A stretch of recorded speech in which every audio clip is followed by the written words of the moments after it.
All right, good afternoon, everybody. We're going to go ahead and get started. I'm going to call to order the March 12th, 2026 MARTA work session meeting. It is, what time? 12:02 p.m. May I have a motion to approve our February 12th, 2026 work session minutes, please?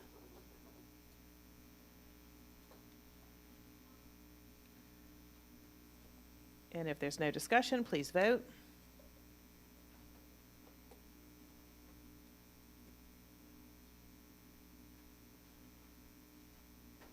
All right, the minutes have been approved. Mr. Hunt, do you have a report today? I'm sure. I do. Thank you, Madam Chair.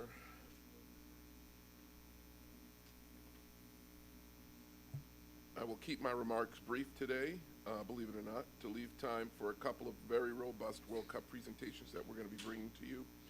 Speaking of the World Cup, today marks actually 95 days out from this summer's games. This morning I had the pleasure of meeting with World Cup Atlanta Host Committee and regional partners and leaders for a press conference and panel discussion at Atlanta Stadium. I highlighted MARTA's preparedness and was excited to share about some of our Big Six projects. Needless to say, there was a lot of excitement in the room from all participants about our collective efforts around the region and the state to be ready for the World Cup. I'm going to shift now into our monthly significant initiatives update and just a few brief items on those. I'm going to start with A Better Breeze. We are 16 days from the launch of A Better Breeze. As a reminder, between March 28th and May 2nd is our transition period. Both the current and new Breeze systems will be active and available, giving patrons time to spend down their balance and purchase new fare media. We're encouraging folks to register an account. Remaining balances can be transferred from a current registered account to a new registered Better Breeze account between May 2nd and October 30th. We will allow folks to transfer the balances during that 6-month period. Every patron will need to register, and any value purchased will be placed in their account rather than directly on the physical card, so they'll always have access to it. That's one of the benefits of a registered account. And our MARTA app will be ready for launch on March 28th. Availability of virtual wallet payment options will vary by provider, and by that I mean Samsung, Google, Apple. As they upload our information into their various stores, it'll become available on a rolling basis. As of last Thursday, there were 24 of 38 stations under construction for new fare gates. 39 of 94 entrances are under construction, and 5 of them are fully completed. And 92% of our MARTA vehicles have received installations and are complete. We are also working with our jurisdictional partners to complete the installations of the Better Breeze equipment on their rolling stock as well. After today's meeting, we will go down to Lindbergh Station for a Better Breeze demonstration for any board members who so choose or have not seen that demonstration firsthand. Madam Chair, I know you've seen it multiple times. Yes, but I'll see it again. I'll see it again. Our new rail cars. I'm happy to announce that our 6th train set will arrive next week, and by the end of April, we will have 10 train sets here undergoing various stages of static and dynamic testing. And based upon our current schedule, our first new train set will go into revenue service on or before June 5th. And during World Cup, we will have 5 to 7 trains in revenue service. Again, as they come on, we test them, we're bringing them on in a rolling basis. Kudos to the team and to Stadler for their coordinated efforts to deliver ongoing excellence and to deliver our new train sets before World Cup. I'd like to move on to our next gen bus network. I'm very excited to share that MARTA Reach launched this past weekend. We made several trips, not as many as we will. There were approximately 50 trips over the first couple days. We are monitoring the service and will make operational improvements on an ongoing basis. We were happy with the slow upload and onboarding from our customers, but we expect that pace to pick up quicker and quicker as they get used to the service. As I've shared, I anticipate this being wildly popular, and I invite you all to visit a Reach Zone and give the service a try. We are 37 days away from launching our next gen bus network. The team continues their great work by getting the word out. All open houses have been completed. We've had 60 plus station pop-ups are underway to help patrons with changes, Please visit www.itsmarta.com/nextgen for the full calendar of where our teams will be. AVIS, our audiovisual information system, plus onboard bus announcements are being deployed now, and we continue to have pushes and changes going out via traditional media, social media, and through our regional partners. With regard to the Summerhill Rapid A line, canopy structures have been installed at our southern terminus, Carver Station, and in downtown Loop, the Georgia State Stop, City Hall, Fulton County Government Center, and 5 Points. And at the south downtown stop, the column structure is being installed as well. With the acceleration of our work by our contractor and by our capital programs team, this cooperation in assistance with the city has allowed this project to really accelerate, which we are very, very excited about. That concludes my remarks, but not our overall report. I'm going to invite John Gordon, Director of Customer Engagement, to provide you with a FIFA World Cup planning update. But John, let me address any questions before you get started. Can I just ask you, and there are so many things that are about to happen. Will you Yes. just say these dates again? So on the fare system, you know, The fare system for New Better Breeze, and just over 2 weeks, we begin the transition, okay, the period of April up to May 2nd. That's when both systems will be available. On May 2nd, we cut it off. We're on Better Breeze fully. From May 2nd to October 30th, if you have a remaining balance on your legacy system, on Okay. our legacy system, on a registered account, you can transfer that balance from our legacy account to your new registered Better Breeze account. okay. And how do you do that? And who will tell you how to do that? I encourage you to visit our website where we'll have all that information. Perfect. And we're pushing that out. Perfect. As part of that transition. And then on MARTA Reach, Yes. was it all of the zones that All went of the live? zones, Okay. all 12 zones, yes. And how, for our first riders, how did people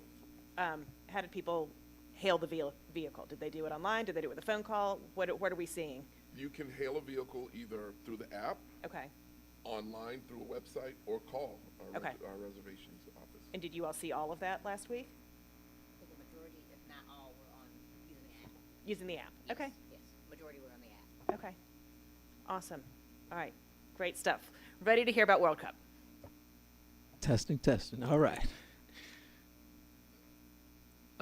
Presentation, please. All right. Good day, Chair Ide, Mr. Hunt, Ms. Allen, and members of the board. I'm John Gordon, Director of Customer Engagement. I appreciate the opportunity to provide an update on MARTA's FIFA World Cup planning and readiness efforts. Next slide, please. MARTA continues its active engagement with regional and national partners to ensure alignment and preparedness for the 2026 FIFA World Cup. Recent external engagement include the following. On February 18th, MARTA Police Department presented at the All-Agency Public Safety Meeting. On February 19th, we also participated in the Atlanta FIFA World Cup 26 City Operation Workshop, collaborating with stakeholders to review operational plans and cross-agency needs. On February 20th, we joined the All-Host Transit Agency Coordination Meeting, sharing updates with peer transit systems. We also participated in the FIFA Atlanta Environmental Committee meeting. On March 3rd and 5th, I supported the host committee volunteer training, providing high-level MARTA World Cup operational context. Additional sessions continue March 13th and on the 14th. On March 9th, MARTA leadership, Mr. Hunt, Ms. Allen, and I participated in the FIFA World Cup Mobility Plan stakeholder meeting hosted by ATL-DOT. Upcoming external engagements include the following. March 18th, Chief Crair and Ms. Allen will attend the Atlanta UASI Regional FIFA World Cup 2026 Executive Seminar. On March 26th, MARTA PD will participate in a full-scale exercise hosted by GMA. Internal readiness and activities are ongoing as the weekly internal World Cup planning meetings continue to advance operational coordination. On March 19th, MARTA will host a mandatory coordination MARTA will host a mandatory tabletop exercise led by MARTA PD. On March 20th, MARTA will participate in both yet another FIFA Atlanta Environmental Committee meeting and an all-host transit agency coordination meeting. MARTA will begin operational execution on June 11th, placing us now under 95 days from launch. MARTA's World Cup mobility strategy begins with enhanced rail operations, increasing train frequency to 5-minute headways to support anticipated ridership and ensure reliable crowd movement.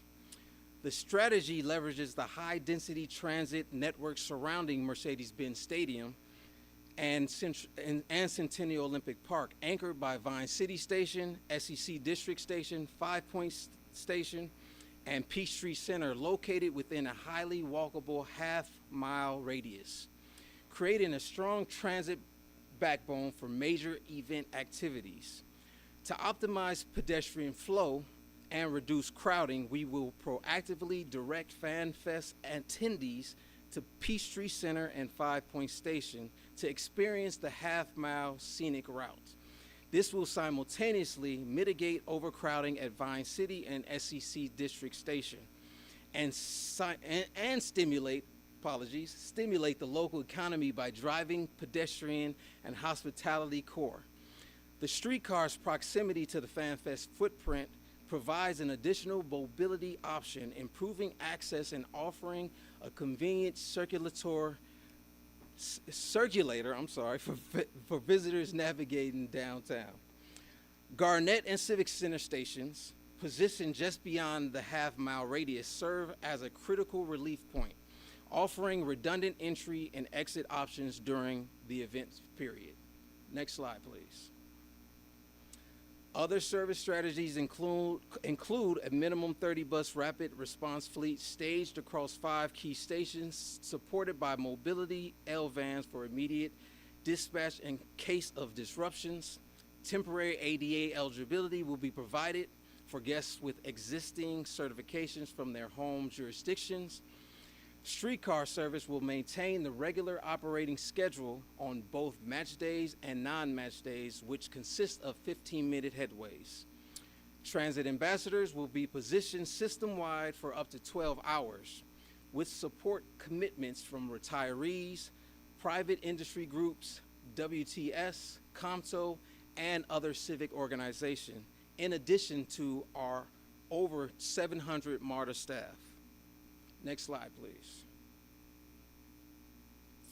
In collaborations with Atlanta Stadium, better known as Mercedes-Benz Stadium, 5 Points beautifications is progressing.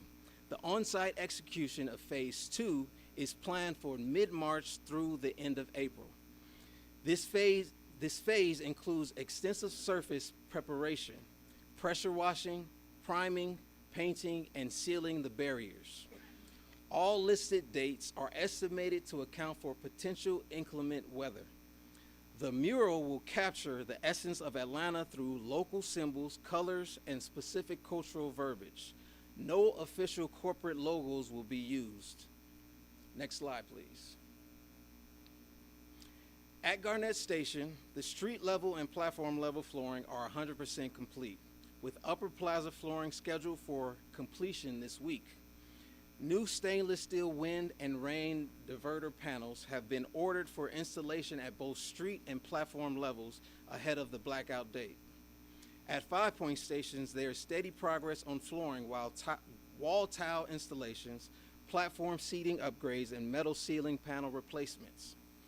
Peachtree Center Station, pre-World Cup work is actively underway, including painting of vertical tiles, temporary trench drain cover replacements, granite ascent repairs, tile replacement, and comprehensive pressure washing. All work remains on schedule for completion by May 21st, blackout date.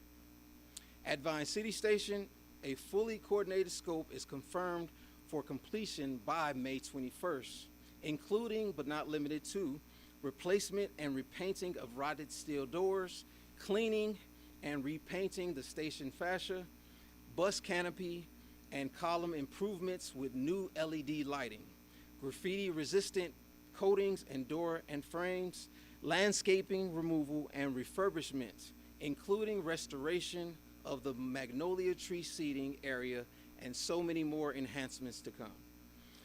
At SEC District Station, the new roof and security fencing installations are fully complete. Also pictured on the screen is the new airport station elevator, which is being prepared for service in advance for the World Cup. Next slide, please. As mentioned in past presentations, MARTA's safety and security strategy for the World Cup incorporates a layered approach designed to protect customers, support high-volume operations, and enhance emergency readiness across the system. MARTA is implementing a range of safety enhancements, including the completed installation of AEDs, deployment of temporary public health stations, and positioning contracted EMT staff at the most highly and heavily impacted stations. Additionally, training for transit ambassadors and frontline teams include human trafficking awareness, see something, say something, reinforcement. And as part of MARTA's vertical transportation strategy, teams are installing high visible removable bollards that create a physical gate at escalators entrances, as pictured on the screen. This design prevents large crowds from rushing the escalator simultaneously, reducing the risk of overcrowding and mechanical disruptions. By narrowing the entry point to a single file width, this system naturally meters passenger flow and supports MARTA's one person per step safety policy. The system is fully modular. During low traffic periods, bollards and chains can be removed to restore free movement. During the 2026 World Cup, they will be locked in place to manage surges safely and efficiently. Next slide, please. Now let's speak about temporary wayfinding. We have officially executed work orders with our design partners, HNTB, Jones Worley, and Phase 3. Simultaneously, we are locking in our job order contracting work orders and NTE proposals. This means that as soon as the designs are finalized, the crews are already under contract and ready to mobilize. April is our manufacturing month. We must have design sign off by the first week of April. May is our installation month. We must begin the physical rollout in early May to ensure completion by the beginning of June. Next slide, please. This update represents the third installment in a series of briefs on MARTA's FIFA World Cup planning and readiness efforts. We remain committed to ensure operational excellence, customer experience enhancements, and strategic coordination as we prepare for this global event. I'm happy to answer any questions.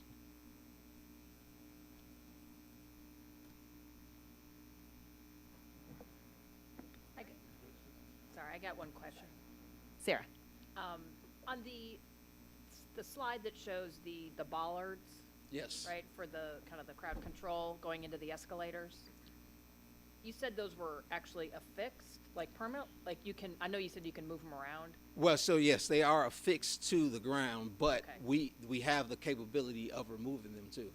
Got it. And so the chains, I just want to make sure that, The chains are removable as well. right, but people could climb over the chains? Or Yes, but under? we will have ambassadors Okay. at those areas as well. Okay. But this helps for the vision of individuals to see that they have to go into single file line. Got it. Okay. Thank you. Mr. Do you have a, okay, Mr. Hudson? Thank you. John, question for you. In our meetings with the other host transit folks, Yes. what's the anticipated number of people we think we have to serve? Are we planning like it's going to be a Super Bowl event or like it's a big concert? Well, actually, based on the meetings that I've attended, it's 10 times more than the Super Bowl. Okay. So it's my understanding that we're expecting overall for World Cup about 5 to 6 million individuals just flying to the States to participate. Okay. So with the number of individuals that are regional and national here in America, it's probably 10 times the Super Bowl. So. Gotcha. I was just curious. I see all the planning. You guys are doing a great job. And I was just trying to figure out, from my perspective, how many people y'all anticipating coming into the city. Yeah, I don't have that exact number, but I will say we are, as Atlanta and our transit agency, we are, I will say, number one, because the way our stations are fixed right next to Mercedes-Benz or Atlanta Stadium, we are in the best position over a lot of the agencies because they have to have like bus shuttles from their transit agency to where their stadium will be, or where the matches will be held. So a lot of them are kind of envious of us. All right, thank you. Ms. Pollock? Thanks for the presentation. Is there going to be integrated ticketing between MARTA passes and for World Cup ticket holders? I know that's a small fraction of who we're expecting, but still. No, as of right now, no. Okay. We have thought about looking into that, and we've requested that, or we've considered that, but it's can't be done currently with our new AFC system. Plus, I think FIFA has some other requirements and things, so we just figured it's probably best for us to just do it this way, separately. Mr. Hunt, or We are also working on the solution for integrating tickets with AMB, with Mercedes-Benz. We want to get through the Better Breeze launch, have that be settled, and then later this summer we're going to restart talks. But we've already had several meetings about ticket integration, and we're thankful to MBS because they're stepping up to be the first one. And then if we can replicate that across the region, we're really excited about it. anybody else? On the bollards, the DGM Allen and myself did go out to this location and we did test the bollards and how well they were affixed, and they were affixed very, very well. We beat them up pretty well. But with transit ambassadors, having this additional passive metering item in addition to the ambassadors is very helpful because, you know, sometimes people will just ignore somebody saying, please, one person per step. This will help reinforce that. So there will be an ambassador still there helping with the metering at every single escalator. Ms. Jones? Thank you for the thorough presentation, John. Did you talk about the community day, about the murals? Did I miss that? Or can you provide some more information? No, I did not, because when I spoke with MBS, they wanted me to hold that information. So. And on the people front, it sounds like this is going to take some extra people on the MARTA side, whether it's MARTA Police or whether it is whoever. Where are we on that? Is it going to be mostly covered with overtime, with borrowing from other systems, from temporary hires? Like, how are we, whoever wants to answer that? A little of both. Okay. He's able to come up and speak to security. Yeah, I'll let Chief speak to the security, but we also are looking at enhancing the customer service side as well. In additional people, John mentioned from the ambassador standpoint, additional people on the ground that are non-sworn, just citizens helping out. People are just continuously calling, saying, "I want to volunteer, I want to help." So we're going to take as many of those as we can, and then on the security side. Thanks for the question. So our local partners, we've worked with all the local jurisdictions that aren't immediately involved downtown, and they've agreed and accepted responsibility for our stations on the outer perimeters. So like Sandy Springs is going to handle their station in Sandy Springs, Doraville's going to handle theirs. So all these different jurisdictions that we have stations in have agreed to assist us with those stations during World Cup, along with some of our parking decks and parking lots along those jurisdictional lines too. So we have a great relationship, obviously, in the region, and they've agreed to assist us in that. On top of that, Denver Transit is sending us 8 officers every 3 weeks to assist on the transit agency lines. So we've already got that coordinated. They're all scheduled to go. We've got their names, and we're looking forward to them. DC was going to assist us, but as we know what's been going on in the last week, they have their 250th anniversary coming up, celebration for July 4th, so they've pulled back and aren't able to assist us right now. But we feel comfortable with what we have, We also have additional volunteers from FIFA that will assist us in the train stations and things like that John can talk about. But security-wise, I feel pretty good with the staffing levels. We'll be on 6-day work days with one off day for the entire operational period. For us, operational period will start June 6th, that's Saturday, and go through June 19th, which is the closing ceremonies, I believe, tentatively scheduled. Awesome, thank you. Additionally, we have our own construction moratorium on the vast majority of our construction projects, and maybe a couple of exceptions that are approved by our head of capital, DGML, and myself to continue working outside of the Atlanta construction moratorium zone. But other than those very few projects or an emergency, all of those projects are down, and those vendors are now and contractors are now expressing interest in supporting and becoming transit ambassadors, as well as we have a very robust transit ambassador program for all of our employees who will be out on the ground assisting as well. Dr. Bolton Harris. Hey, thank you. And John, thank you for this presentation. As far as volunteers, because when you said it, I'm thinking high school students who need those hours, this would be a great opportunity. Who should we refer them to as far as connecting, if it's a particular, like, National Honor Society, Beta Club? J. whoever? Gordon at itsmarta.com. Do what now? John. Oh. John Oh, Gordon. you. J. Okay. Gordon at itsmarta.com. Okay, all right, I'll take care of that, thanks. All right, Ms. Hartage. I would just say that I remember for the Super Bowl when it was here, some of the board members volunteered, and I actually had a lot of fun. I had the Buckhead Station. It was a lot of fun, and I would highly recommend you include us, and those of us that want to participate, we'll be there helping you as well. Absolutely. Awesome, thank you so much. Thank you John. so much, John, as Thank you. always. We're next going to bring up Chinette Kanita, Senior Director of Marketing and Sales. We're going to continue our World Cup briefing with a World Cup marketing update. And she's going to be showing some stuff that you got to be a transit ambassador to get some of this swag. So, Ms. Kanita, the microphone is yours. Thank you. Good afternoon. As Mr. Hunt mentioned, my name is Chinette Kanita. I'm the Senior Director of Marketing and Sales. So today, and apologies, I will address Board Chair I and Ms. Allen as well. So today I'm excited to share how our marketing and sales team is preparing MARTA for one of the largest global sporting events our city has ever hosted, the World Cup. This event represents a rare opportunity for MARTA to showcase our system to hundreds of thousands of visitors while reinforcing our role as the transportation backbone of the city. Over the next few minutes, I'll walk you through our campaign strategy, key marketing initiatives, and how we plan to welcome the world to Atlanta while encouraging everyone to let MARTA drive.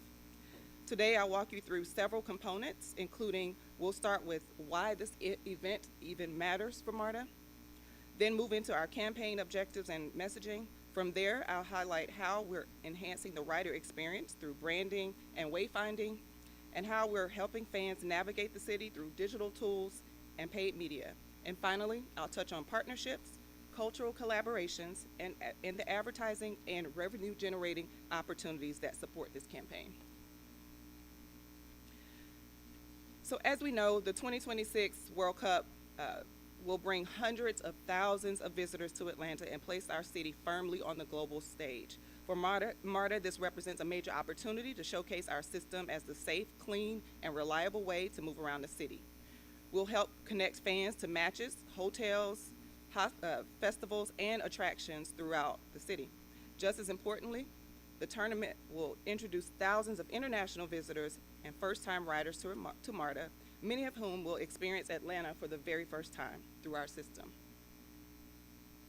Our campaign theme is simple: welcome to Atlanta, let MARTA drive. This message positions MARTA as the premier transportation option during the World Cup. Our goal is to increase awareness of MARTA services and fare options, highlight the safety, affordability, and convenience of transit, and encourage both visitors and residents to rely on MARTA for transportation to matches and events. And ultimately, we want taking MARTA to feel like the easiest and most natural choice for getting around Atlanta. So beyond transportation, We want riders to feel the excitement of the World Cup the moment they arrive in Atlanta. We're developing branded elements throughout the system that welcome visitors, celebrate soccer culture, and create a more immersive fan experience. From the airport to stations and trains, MARTA will help extend the energy of the World Cup throughout the city. One example of this experience will be our limited edition World Cup Breeze cards. We plan to produce approximately 100,000 collectible cards. They are FIFA approved designs. These will be available at ticket vending machines in all stations. In addition to serving as a fair product, they will also act as a memorable souvenir for visitors traveling through our system.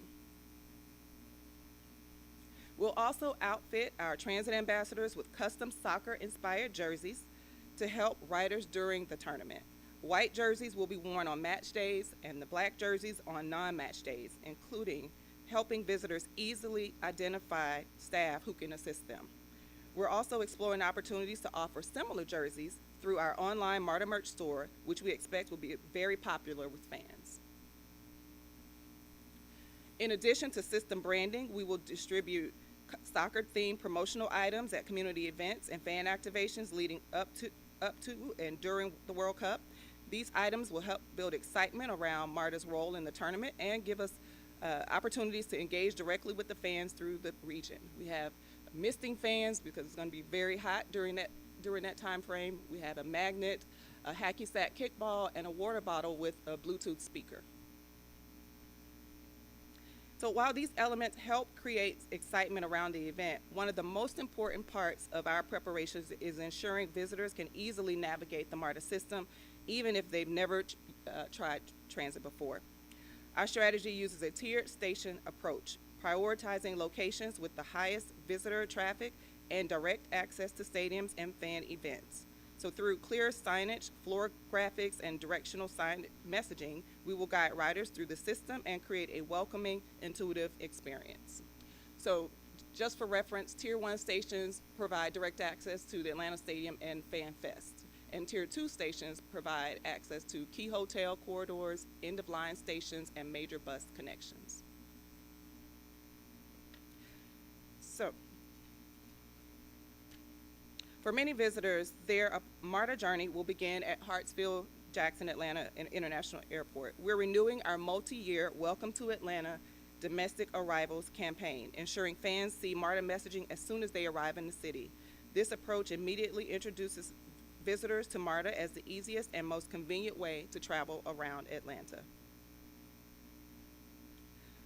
To further support navigation, we will install floor decals throughout key stations. These decals guide passengers step by step from entrances to platforms, exits, and transfers. It's a simple but effective way to help first-time riders move confidently through the stations during periods of high visitor traffic. We're also developing custom maps highlighting those Tier 1 stations, which gives direct access to the stadium and major fan destinations. These maps will appear in stations and on trains so riders can quickly understand how to navigate the system and reach key locations. So these next few slides show wayfinding and beautification upgrades at key stations like SEC District and Peachtree Center. Our focus is clear navigation, improved passenger flow, and bold visuals that reflect the excitement of the World Cup.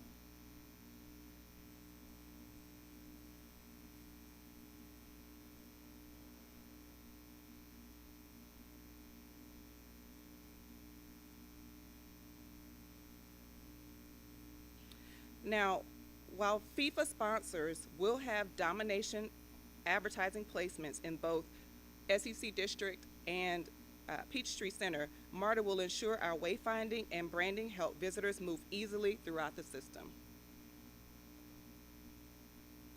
All right, so while these enhancements improve the rider experience inside our stations, we're also ensuring visitors know how to use MARTA even before they arrive through a strong digital media, paid advertising strategies, and online tools to help fans plan their trips across the region.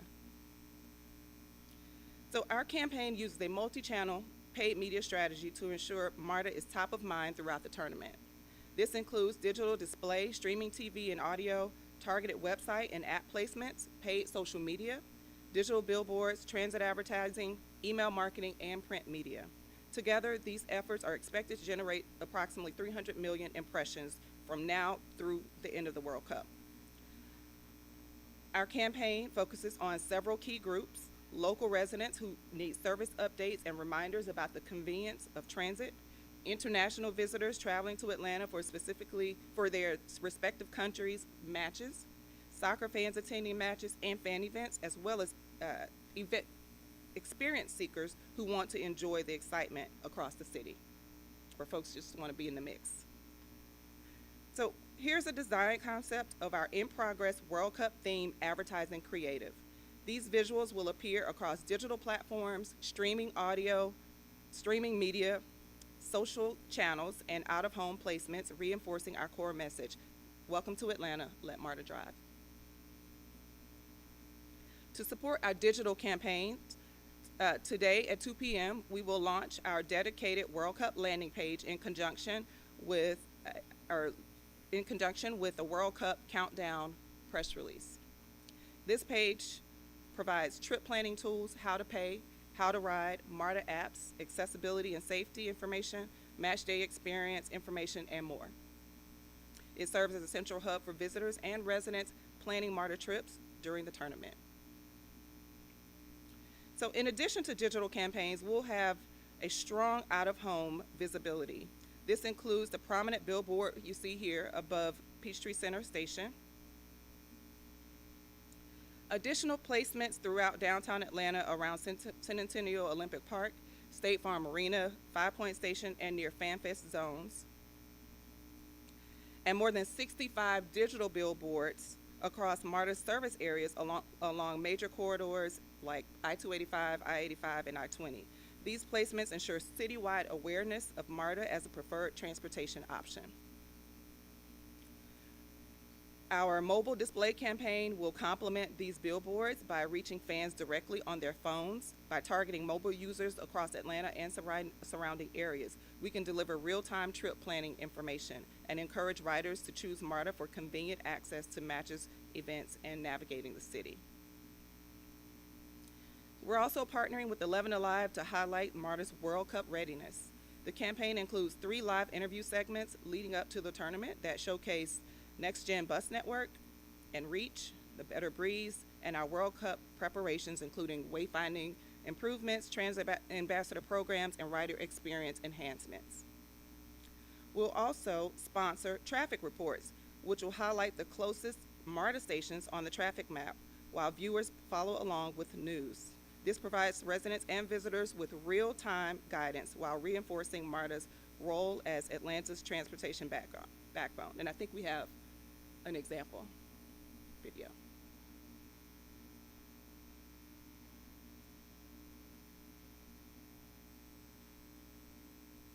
Inside the perimeter, Georgia 400, I-85, very slow, gridlock there. Monday Night Football at the Benz and Hawks preseason action at State Farm Arena. Kickoff for Monday Night Football that'll draw the bigger crowd is at 7:15, so be sure to take MARTA even with those changes at the 5 Point Station, guys.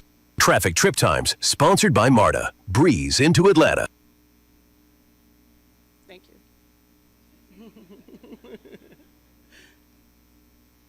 So in addition to paid media and advertising, partnerships play an important role in expanding our reach and connecting the community during the tournament. To help welcome the world to Atlanta, we're partnering with notable Atlanta cultural icons. These ambassadors will help deliver our Welcome to Atlanta, Let MARTA Drive, Ride with Respect messages, as well as promote our other major initiatives launching this year. It's a good group of folks, so y'all will be excited to see who we get. This year also marks the 3rd year of our partnership with Atlanta United. To celebrate the World Cup, we'll release a special limited edition co-branded collection launching May 9th during MARTA Employee Night at the Atlanta United game. We'll be collaborating on marketing efforts with several entities, including the City of Atlanta, Mercedes-Benz, Atlanta Convention and Visitors Bureau, Atlanta Sports Council, Atlanta Magazine, Soccer in the Streets, and more. And one highlight is co-hosting the grand opening of the H.E. Holmes Station Soccer location with the City of Atlanta and the Atlanta Host Committee to support youth soccer programs and community engagement. And that's scheduled for early June.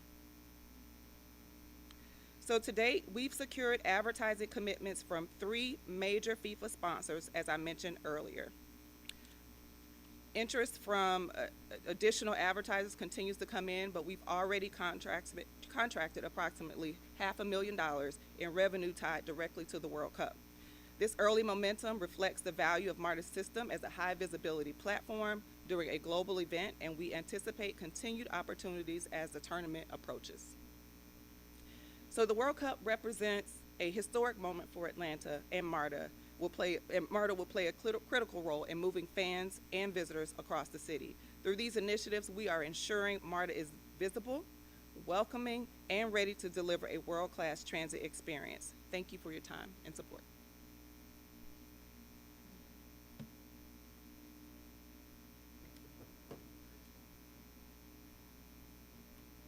All right, Sarah. Hi, great job. Super exciting to see all the wonderful things you guys have planned. The one thing that I didn't see was kind of tying in the Better Breeze with the World Cup in terms of marketing. Like, I think it would be great if there was a way we could, promote, hey, you don't need a card. You can use your phone. Like, something along those lines, because I think that's, getting the message out locally as well will be important to. So if there was any way to combine those two things, because they're launching closely, I think would be awesome. Yes, that will be a part of our messaging. It'll be a phased approach, but that will be a part of our messaging as well. Okay. We'll have a landing page that teaches people how to pay, because the folks that are not in Atlanta, they assume that they can actually do that. A lot of times, and so we're going to be educating folks that are here and the folks that are coming in, the best way to do that. In terms of the crowds going to the stations, right? You want them to know before they show up that they can use their phone and they don't have to go and get a fare card. Yes, and that'll be a part of our messaging internationally as well. Great. In addition to the marketing efforts with John's team and the integration with the host committee, there will be links directly from FIFA's pages directly to our landing pages, so we will be pushing out through them directly, so as many people know before they actually arrive. Awesome. Shayna. I'm also excited. This is really great stuff. I guess I have 2 questions. One, I saw you showed the Station Soccer logo. Are there going to be any activations at the Station Soccer locations? I think they are working on a few things, so yes. The process to get an official permitted FIFA event is not our issue, but I've heard that it's cumbersome. They can do their. They are working very, very hard on reviewing all of those. I suspect that there will be several activations because the HE Home Station is their legacy project for Atlanta. So I would be shocked if they didn't do other activations at the rest of it. Okay, awesome. And they are very supportive of our station soccer program. We're extremely impressed. Makes sense. It's a pretty great program.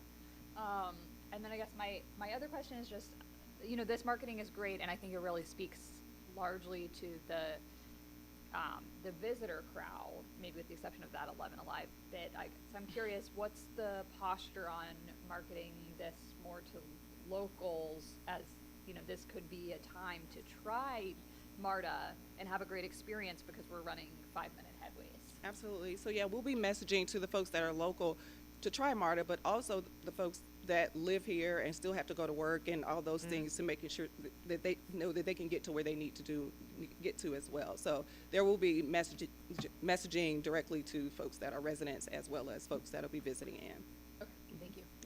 Awesome. Frida. Great job. I mean, but here, if I'm sitting in one of the countries and I've got tickets and I'm on my way to Atlanta, do I get this information ahead of arriving in Atlanta? Yes, we'll be working. I guess that's what I can't really see here, but that's why. Yeah, it's through it's paid digital, paid social. There's an opportunity for us to target those countries wherever we want to target. We can target through our social, through streaming TV, streaming audio. There are different areas, different regions. So they're going to see it before they get to They will Hartsville. see it before. Yes. And I'll just add, as part of the communication that we have with the host committee, we are working with the other, like, consulates and getting information out to different groups. As we know now, we know exactly who's gonna come for at least those first 5 matches. We can have more direct information going out to those groups, and those groups are actually reaching out to us as well. So we'll make sure that everybody's connected that way. It may be just so that we have to be a little bit more nimble when we get to games 6, 7, and 8, right? As we may have some folks here that we haven't hosted before. But if we do a good job, they're gonna tell each other. So Yes. that's Yeah. why, Yes. you know, word of mouth with this crowd travels pretty fast. Elizabeth? Just to piggyback on that question, is it a hyperlink when they go to purchase the FIFA tickets that says, like, do you want to go ahead and purchase your? I think, we don't know exactly just yet, but I think it is because FIFA has their own app. They have a communication to know before you go in their app. So I haven't seen exactly how they're going to do it, but they've told us that they're going to allow us to hyperlink from the FIFA app. But I don't think it's on the page where you make the purchase just yet. But it's after, like, so everybody will be driving, like FIFA will be driving folks who they know are ticketed individuals, because they have the ticket on their app, and they will have that direct access and direct link from FIFA and then out to the different home cities. Okay, thanks. I had more of, it's a little bit of a marketing, but more of a logistical question also. I think, you know, a lot of these guests are going to be coming into the international side of the airport, and I think a lot of people who live in Atlanta find it cumbersome and complicated to access the international terminal using MARTA. And so what are we doing for people coming in and going out of the international terminal, making them very aware of how to use MARTA to do that? We have spoken with the airport about that. They acknowledge that there is that it can be a little bit hectic and difficult. Yeah. They have a plan for how to address that, and I don't think that they're necessarily ready to share that just yet. Okay. But the Hartsfield-Jackson International Airport does have a plan for how they're going to help to connect folks from international to the MARTA.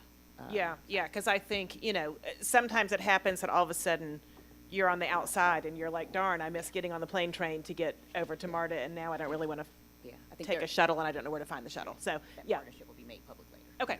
Okay, awesome. Other question was, since we're hopefully going to have, what did you say, 5 or 6 new trains in service by FIFA? 5 to 7. 5 to 7. And they have those fantastic new digital signage and everything in there. I don't know if you have sponsorship lined up for those, if you're going to mostly use those for informational, and are we also going to maybe use those trains and other things to not just FIFA, but to tell people how to do other fantastic things in Atlanta while they're here visiting? So what's the plan on using the train's new capacity to do that? It'll be a combination of our own messaging, but then also our advertising partner we'll actually be getting trained on that very soon on the digital screen. So they will be looking to try to sell some sponsorship for those as well. Okay, awesome. Just digital, just on the inside. Just the digital. Yes, Yeah, right. but there's a lot of, I mean, from what I remember being on the trains, there's There a are- lot of screen space there to advertise. Yeah. A tremendous amount. Some are strictly dedicated to wayfinding, but yes, there's way more than what we have now.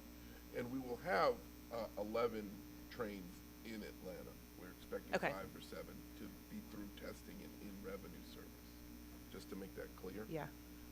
And one other item in the press conference we had earlier today that I attended, on the ambassador soccer kit, Chinette, there was an audible gasp in the room of delight when they saw that. So great work. That's great. Yeah, All right. those are amazing I'll looking. pass it along Yeah. to the team. Thank you. Frida's going to get us all to volunteer with her so we can have a whole team, a whole soccer team. Yeah. Yes, all right. Thank you. Sagira. Following up on that question about the information inside the trains, I know we have some wayfinding and signage in the stations. Will there be like a running list of upcoming events as far as not just official FIFA related, but things that are happening in the surrounding communities that people can go to as kind of like a economic driver? Yes. As part of our know before you go and looking on our website, we will provide that information. We're just kind of slow in getting it, right? But yeah, as you know, Chinette's mentioned, we'll have a FIFA page. You know, where can you go? What's near this station? That information will be shared publicly. Yes. Right now in our special events, the list is exceedingly long to try to reduce it to those levels, and we expect it to only get larger.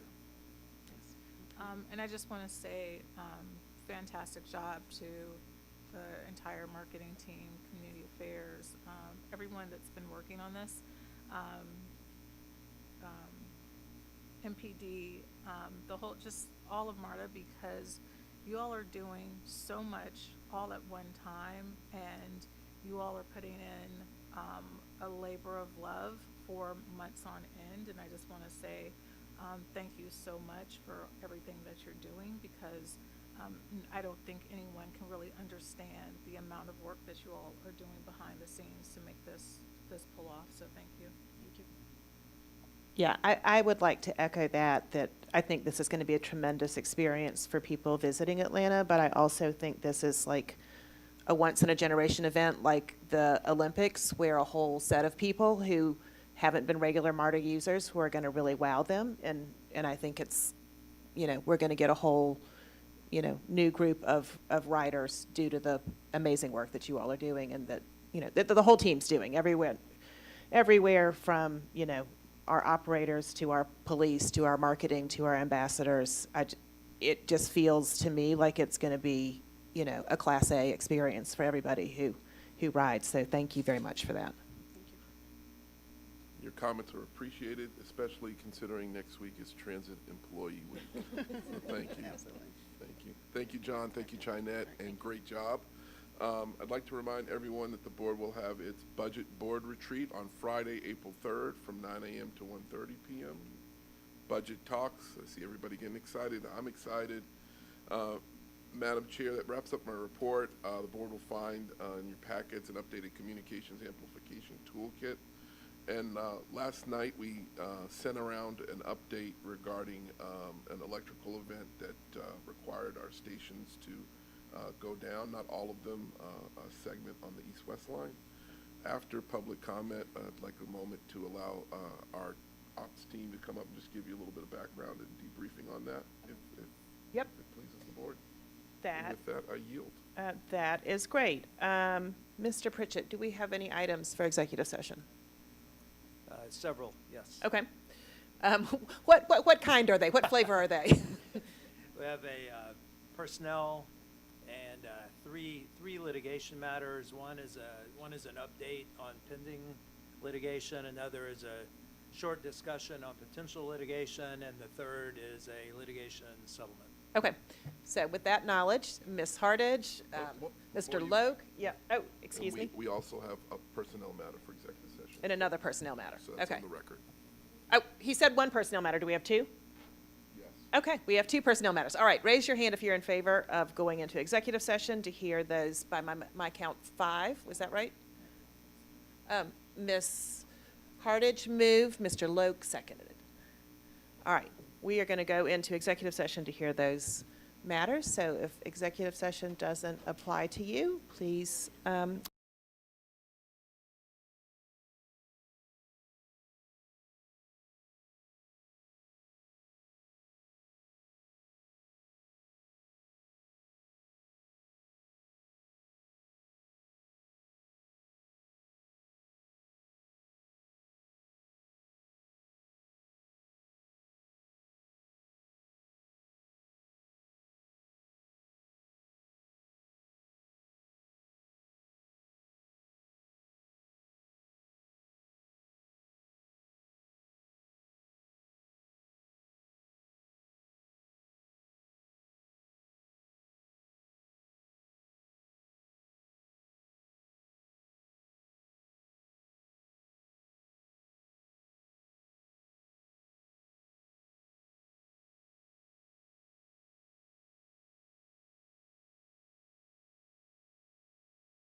All right, everybody ready? I'm going to call to order the March 12th, 2026 MARTA board meeting. It is now 1:38 p.m. and we are going to start with our public comment. Mr. Pritchett, did we receive any public comment either via email or voicemail?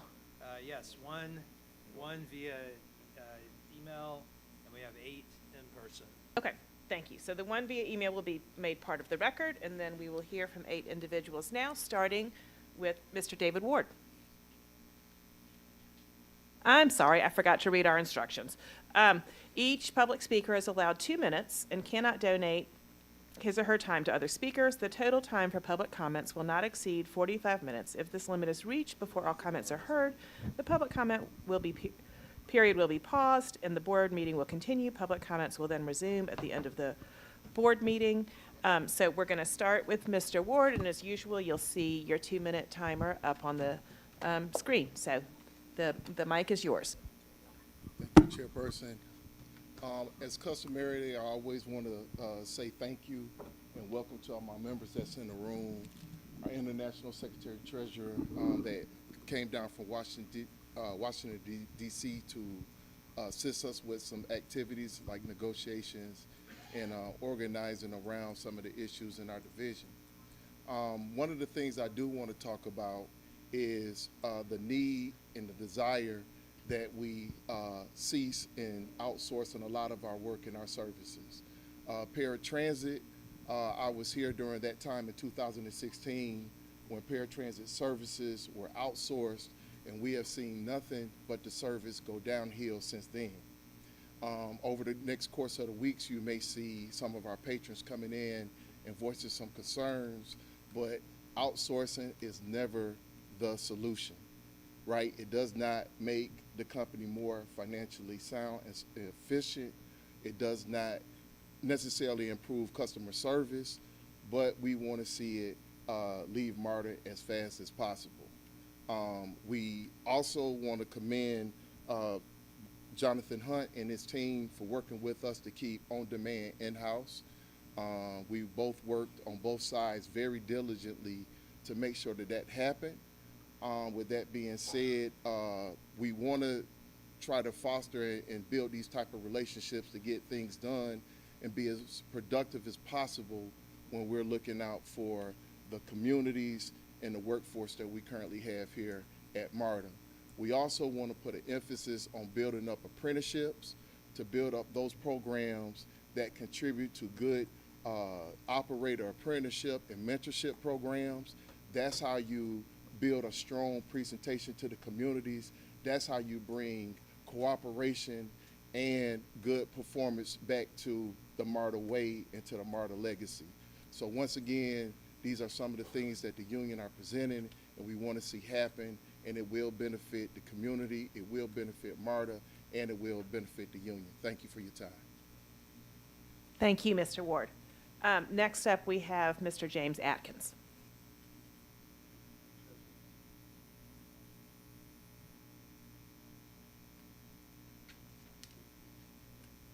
Good afternoon, everyone. It's always a pleasure to follow my president. He's that calm that a lot of people don't see, but he's always able to rally us and keep us together. But on the other hand, I'm that guy that's out on the floor. I'm out in the field, and I actually see what's going on out here. And we still have a lot of issues that we'll continue not to address when it comes to our workforce. You know, each and every month I told you guys that when we have issues, I'm not going to come by myself. I'm going to bring members in here that's going to come in and show you that what we're talking about is real. These companies got to realize that in order for us to progress, you've got to involve this membership. You've got to involve these employees. You know, they're also the taxpayers. I'm imploring you guys, because what we're having here is that we're having issues where it's not a partnership. They're actually telling us and dictating how it's going to go. I've dealt with 2, 3, 4 COOs since I've been here, and each time they come in with a plan and a method of operation and don't involve us. Well, we got guys that's been at this company for 25 and 30 years. That's your history. That's to show you know, the progress and things that has worked and things that have failed. You know, but without that input, we're gonna keep wasting taxpayer dollars on trying methods that you gotta reach out to us and get from us. So right now we're having an issue with, you know, a lot of the realignments, you know, and changes, and I think Jonathan was very, very gracious in sitting down with me one day. I was coming up here to talk to you guys, and he sat down with me and said, give me a chance to get my team together to sit down and talk with you. And I do appreciate that. But it didn't, to us, it didn't resonate down below. We're having issues to where when we start to trickle down the effects of what the top and what you guys are wanting, it's not reaching the bottom. At somewhere, someplace it's getting changed or distorted, and it's costing us. So again, I ask you guys that when I come to you guys, it's not a plea for me. It's a plea for this authority, it's a plea for these members, and it's a plea for these taxpayers. So please, in honesty, take note to what we're saying, because people are very much in need right now. Thank you for your time. Thank you. Our next speaker is Steve Emanuel.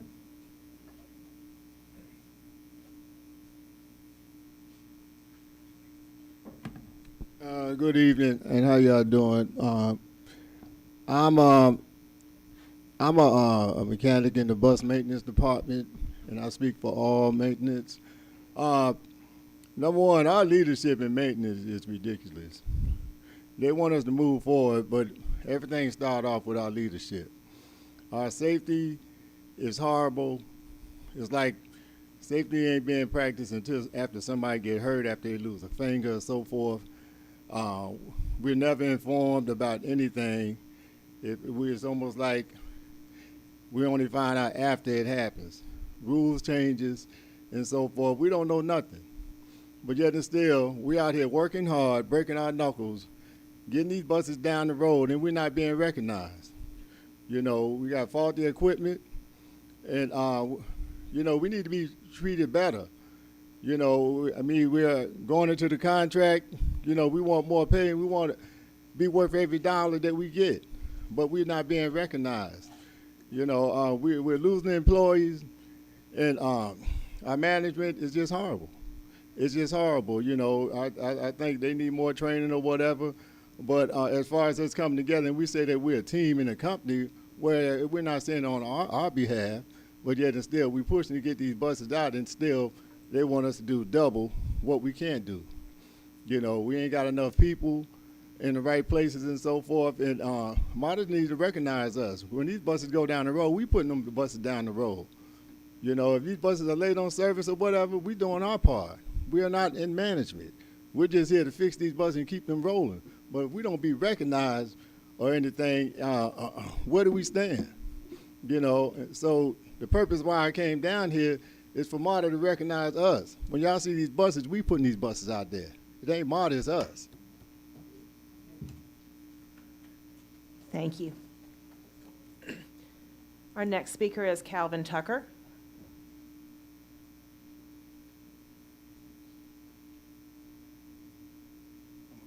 I'm going to pass right now on my comment.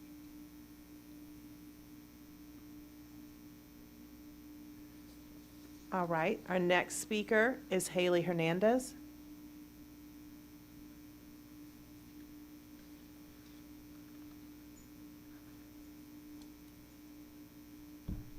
Hello. This is my first time being got one of these. I've been with MARTA for about 2+ years, and there's just a few questions. Firstly, I'm with the bus maintenance program. I'm a diesel mechanic. My question is the ideal plans regarding maintenance MARTA Reach. First and foremost, that we were actually notified the day of the process of MARTA Reach going out on March 7th, when we were made aware that the buses were actually the vans were actually going to be used and on the street. I did see some of the following emails, but as far as our management and being notified and letting us know the plan for these, we were not informed. I did notice on our PM schedule, which is my shift, their maintenance is already being requested as we are fueling them, and any technical issues that they are having, that we are being advised to work on them. My question is the plan for, sorry, I wrote down some notes. I'm trying to answer.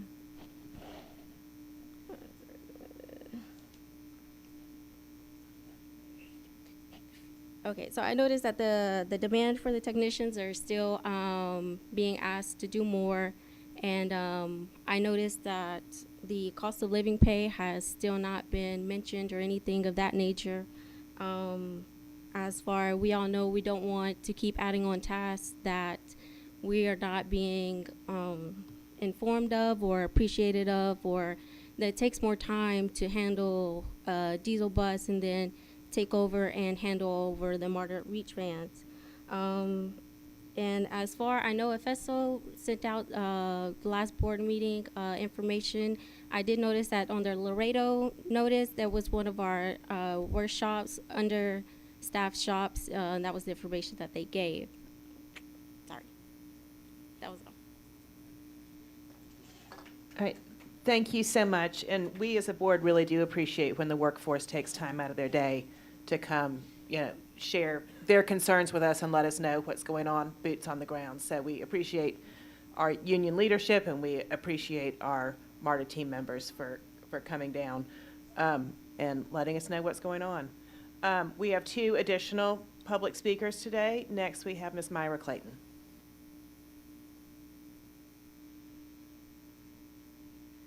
Good afternoon. My name is Myrna Clayton. And I want to first of all congratulate you for all the great work that you're doing in preparation of FIFA. And also congratulations on your open house that you had a few weeks ago. I was able to attend. My focus and my interest is MARTA mobility and accessibility. I've been here now twice before, and I continue to express concerns about MARTA mobility. I want to ask some rhetorical questions for you. We know that from childhood we've been taught not to point and not to stare, and so with persons who are disabled, we understand that we get nervous. We hear those adults in our heads saying, "Don't point, don't snap, don't stare."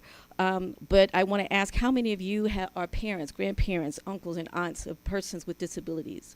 I'd like to ask how many of you have persons in your family, whether they are or connected you in any way. How many MARTA employees are persons with disability, whether they are visible or non-apparent?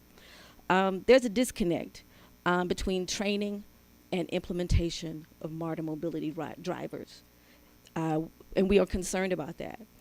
We don't see that things are being addressed, and while you're getting ready for FIFA, we have some major concerns for our MARTA mobility riders. Specifically, we want to request that drivers be measured on their rider support, not just their ridership on time. We also are requesting that there be a marketing person assigned on the marketing team dedicated to MARTA mobility. We'd like to also, the last time that there was a town hall meeting there were only 4 in the last 6 years.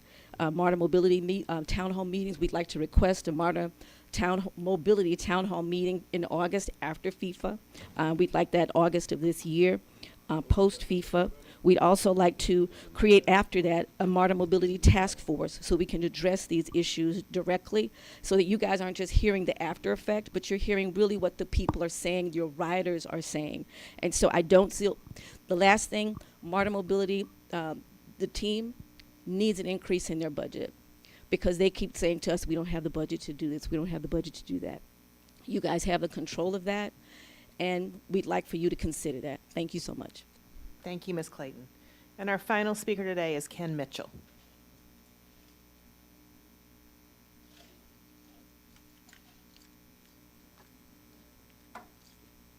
And I apologize, there's one more speaker after Mr. Mitchell. Hi, my name is Ken Mitchell. I'm a blind veteran. I live in the city of Atlanta. I hope I'm talking loud enough. In the city of Atlanta, I have been coming to these meetings, I think, since 2005. I haven't been here in a while. I'm here to talk to you from Concerned Transit Riders for Equal Access and Transit Riders for Accessible Coalition. Let me say, hold the mic. That's better. All right, yay. Couple of things. One, Thank you, first of all, for listening to me. Two, I have some concerns because you know who I am, but I have no idea who you guys are that are in front of me. And it's an accessibility issue, which makes me think that the people who actually have the most investment are not part of the solution. It makes me think that we, the people with disabilities, especially my blind community, have not been either asked to come here or welcomed to come here, because it doesn't seem very welcoming. And I'm going to say that the people who assisted me were extremely nice, and I appreciate that. That was people from the customer service area. They've been extremely nice, but a workaround is not accessibility. I'm going to talk to you a little bit about the paratransit program that I think you already know, is that we are aware of the REACH program, which is really the FLEX program. It's been out for 15 years, but we just got it here at MARTA. We're going to call it REACH instead of FLEX, like we call paratransit, mobility instead of paratransit. We also know that the FLEX service is not held to the same standards as paratransit. When we replace the FLEX route with fixed service, there is no standard as according to the FDA and ADA. That means that we lose the paratransit service. It doesn't matter that the bus may be ADA accessible, but if you can't get to the bus, you don't have access, the bus is just a parade going by you which you cannot access. We also wanted to suggest that the FLEX program or REACH program is a nice program, but it's not to replace paratransit. We also wanted to let you know that if the transit system or the public transportation system cannot give access to everyone, it is not public. Thank you. Thank you, Mr. Mitchell. And then our final speaker today is Kimberly Guyton.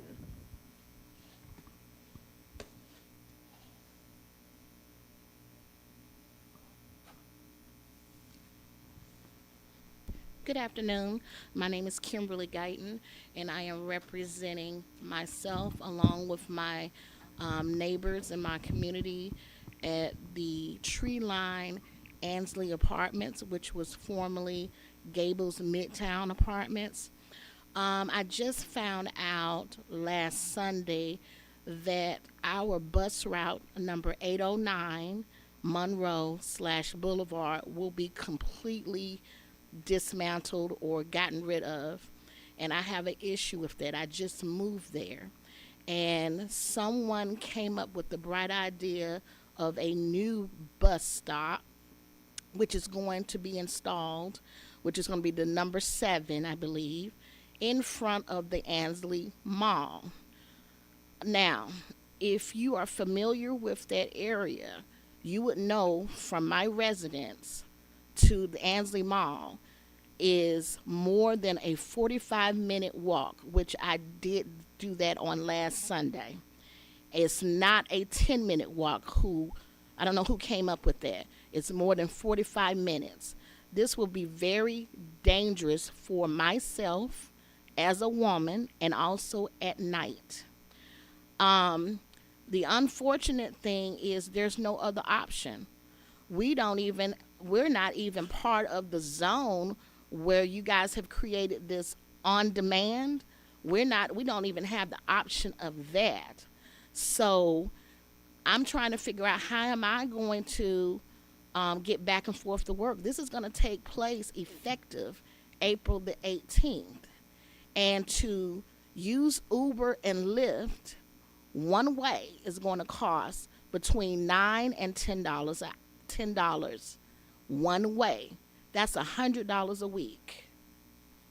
And I think that is ludicrous.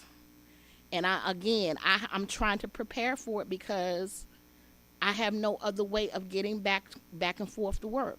And again, I want to make very clear, we are not part of the zone where we have the option of on demand. And the address is 1925 Monroe Drive, Northeast, Atlanta, Georgia, 30324. And my community that I live at, again, is called Tree Line Ansley Apartments, formerly Gables Midtown Apartments. And I'm just asking that you guys just reconsider maybe another option for us. We have like a little wraparound, I guess you call it the little wraparound, that's we're right in front of the freeway. And there's a little bridge where maybe someone could possibly install a bus stop there. It will make it a whole lot better for myself and the other residents that I live with. And I thank you for your time. Thank you, Ms. Guyton.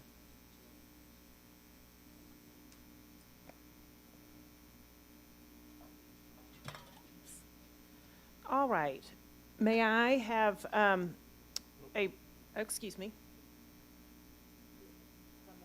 No, not another public comment, just a moment. Yes. Oh, yes. Yeah. Mr. Hunt had some comments he wanted to make before we jumped into the rest of the meeting. I want to thank all of the public for coming. I want to take a moment to especially thank the leadership and members of the ATU.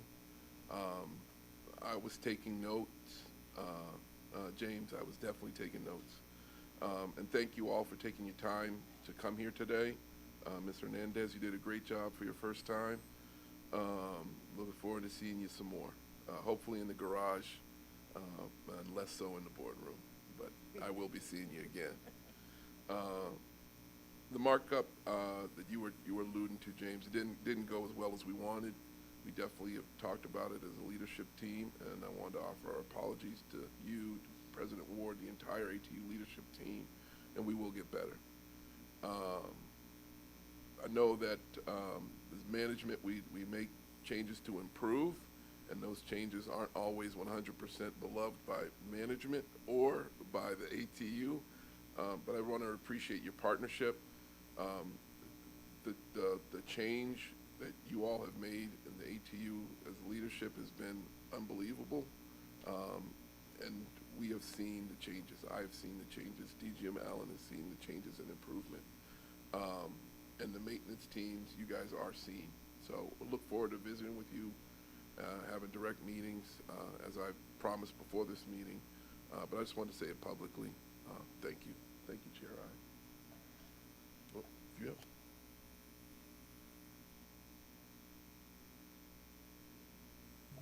Additionally, I mentioned this during work session, I believe, but Daniel Hecht and Jorge Bernard, if you come up, introduce yourselves. Just a little background on what occurred yesterday, what happened, what we did. I'm going to let them take it to run with it. Good afternoon, board members. My name is Daniel Hecht. I'm the Deputy Chief Mechanical Officer. I'm going to give some context about our power system, and we can talk about what happened last night and this morning with the power system. So this is about a 60-second overview of how our electrical system works.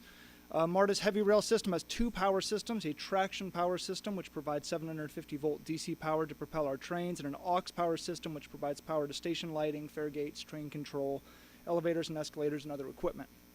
High voltage AC power is fed to our traction power and aux rooms through Georgia Power feeders. These run directly from Georgia Power substations through underground duct banks to MARTA locations.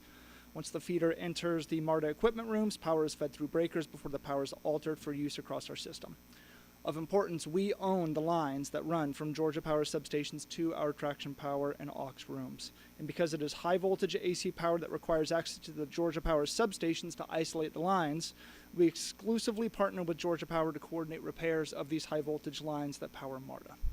Our system is redundant. That means at most locations, we have two isolated Georgia Power high voltage AC feeds coming into our equipment rooms from two separate Georgia Power substations.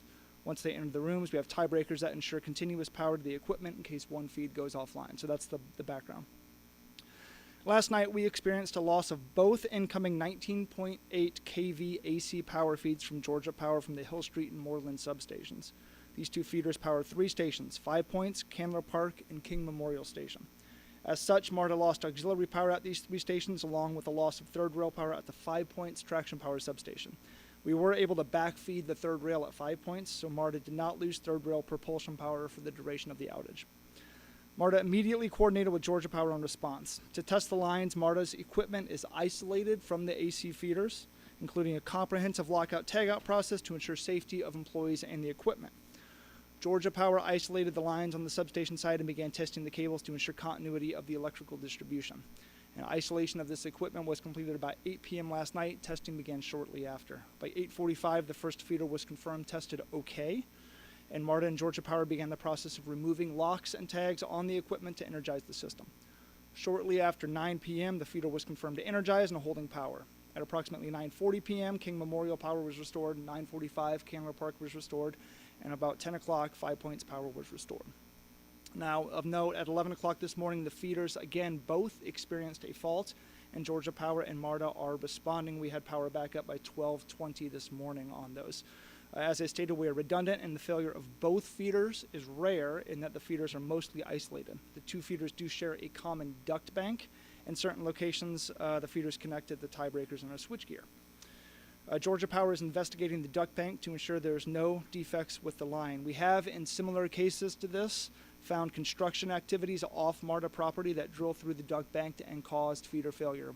People literally bore lines right through the power cables and they fault. Now, in those cases, they're typically hard failures and they're really easy to pinpoint. This is an intermittent failure, so it's a bit more difficult to troubleshoot.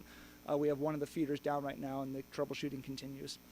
Lastly, we're testing all of our MARTA switchgear to see if we're having any issues with the tiebreaker equipment. So I'll turn it over to Jorge now to discuss the service continuity throughout the event last night and today. Thank you, Daniel. Again, my name is Jorge Bernard. I'm the Deputy Chief for Rail Operations. And as Daniel mentioned yesterday, we approximately experienced a problem at approximately 3:49 p.m.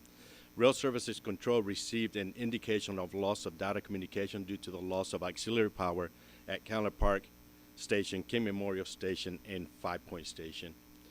This issue did not affect the third rail power, as Daniel mentioned, only the auxiliary power. The auxiliary power affects the stations and field equipment such as the station lighting, escalators, elevators, and other equipment required for train control movement. What does this mean for rail services control? This means that rail service control cannot see the location of the trains, confirm the status of the interlockings, or establish routing for the trains. Rail services control immediately began to implement a service strategy to mitigate and minimize the service interruption with the goal of restoring normal service as quickly as possible. Rail services control quickly notified electrical power and equipment personnel as well as automatic train control personnel to assist. In addition, Rail Services Control notified bus transportation and requested a bus bridge from East Lake Station to Georgia State Station, as well as contacted other personnel such as station agents, supervisors, and superintendents to assist those affected stations. As part of the service strategy, Rail Service Control began offloading trains at East Lake Station going westbound and at Georgia State Station going eastbound until the interlockings can be verified at both locations at Candler Park and King Memorial. With the assistance of automatic train control personnel and rail operators, the switches at both Candler Park and King Memorial interlocking were verified and secured in the proper position for train routing. Rail Services Control began to route trains through the affected area in both directions. Once several trains were routed through that area, the bus bridge was terminated at approximately 5:11 p.m. At approximately 6:30 p.m., we began to prepare to implement the bus bridge once again from East Lake Station to Georgia State Station because the emergency lighting at those stations was diminishing due to the battery supply. With the assistance of MARTA police, station agents, and supervisory staff, we reestablished the bus bridge at approximately 7:50 p.m., and the following stations were skip stop, meaning that we did not service with rail service. That was Candler Park, King Memorial, due to the stations being too dark for customers to enter safely. The bus bridge was terminated at approximately 10:30 once all the power was restored. During the service interruptions, Rail Services Control is tasked with implementing service strategies to resolve the interruption, coordinate with other departments to respond to the affected area, make PA announcements in the stations, or system-wide for the customers, to name a few. So what does this mean for our preparedness for special events? Because we have a few special events coming up. So for the special events, what we do is we stage personnel at those locations that we know to be a problem in the past.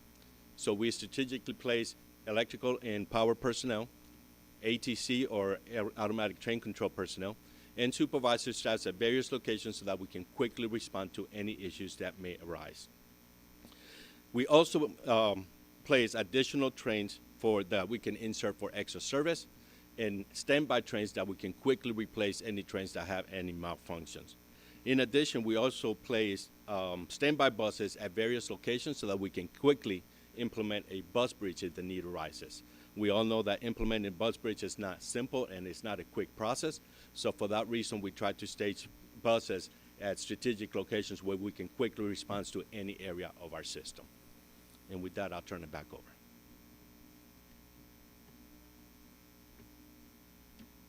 Does anybody have any questions?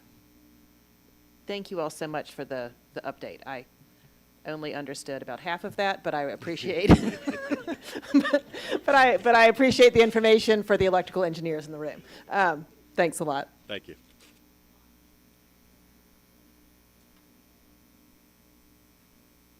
Okay, we're going to move on, and may I have a motion to approve the minutes from our February 12th, 2026 board meeting?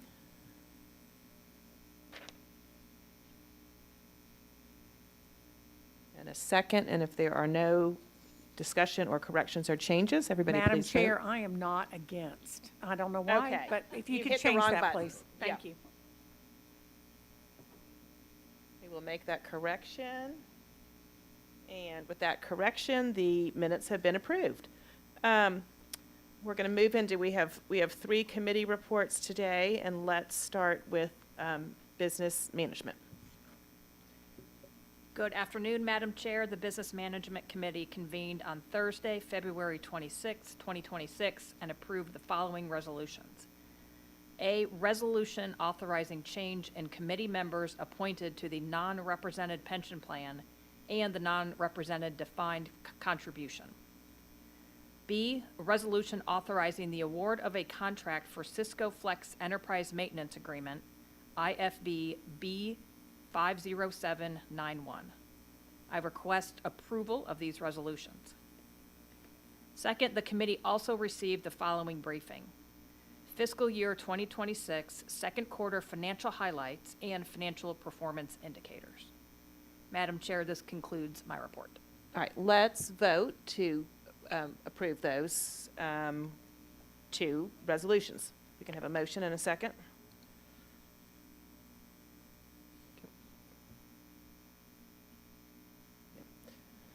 All righty.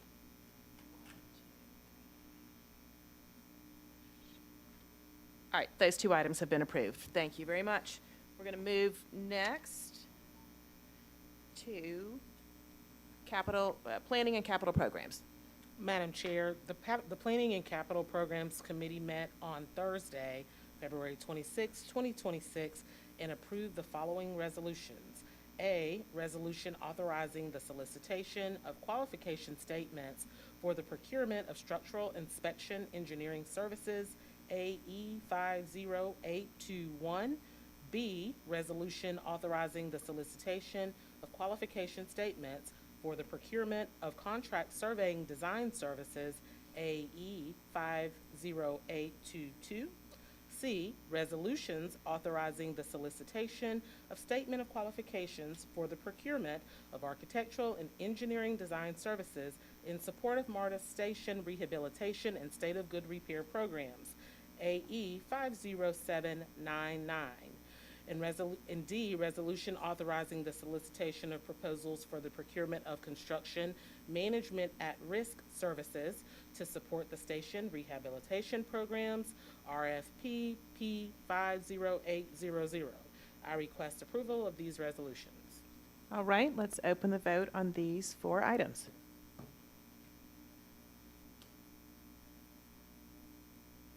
Madam Chair, this concludes my report. Thank you. And we would put me as a yes. I'm caught up on that. Yep.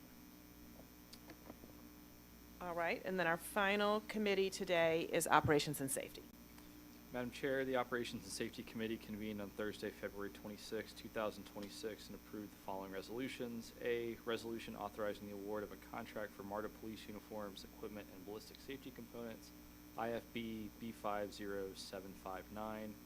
B, resolution authorizing the award of a contract for the construction management for indefinite quantity construction contract services, RFP P50684. And C, resolution authorizing the rejection of bids received for the procurement of janitorial services for MARTA Headquarters Complex, IFP B50695. I respectfully request approval of these resolutions. All right, let's vote on those three items.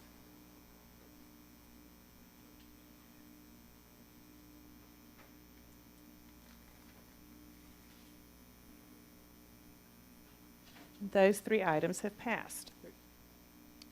And then the committee also received the following briefing: quarterly bus and mobility key performance indicators. Madam Chair, this concludes my report.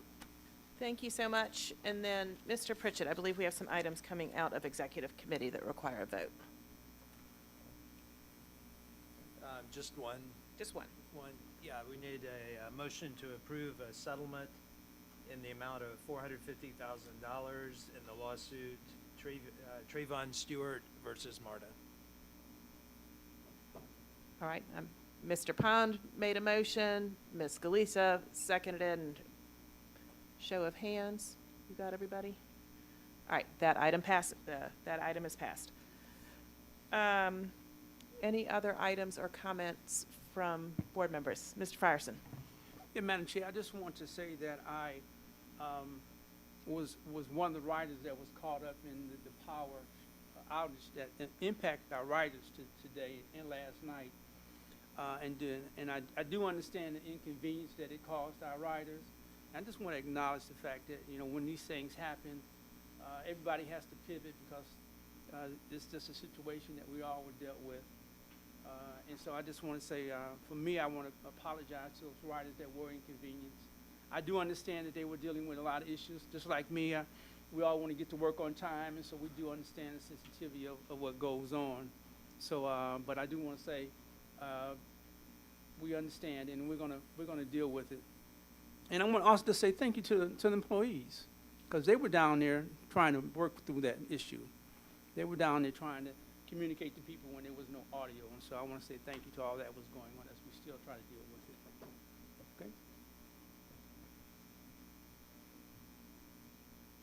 Thank you, Mr. Frierson. Mr. Hudson. Madam Chair, I just wanted to say thank you to the union representatives that are here, and also to Mr. Ward for his comments earlier today. I know that we're working through issues, and it sounds like we're moving in a positive direction. I want to say from the board, if you feel that there's someone in the room that causes a problem for us to find a solution to get to an end where we both benefit, please bring that to us so that we can address that. Thank you. Thank you. Mr. Pritchett, your light's still on. Do you have more comment, or is that from previously? All right. Thank you. Before I adjourn the meeting, I do want to say we have a search committee meeting at 2:30 that has been noticed for the board lounge for the members who are on the search committee. We will be promptly going into executive session, so there really won't be anything for the public there. We won't be taking any action today, just discussion. So with that, our meeting is adjourned. Thank you.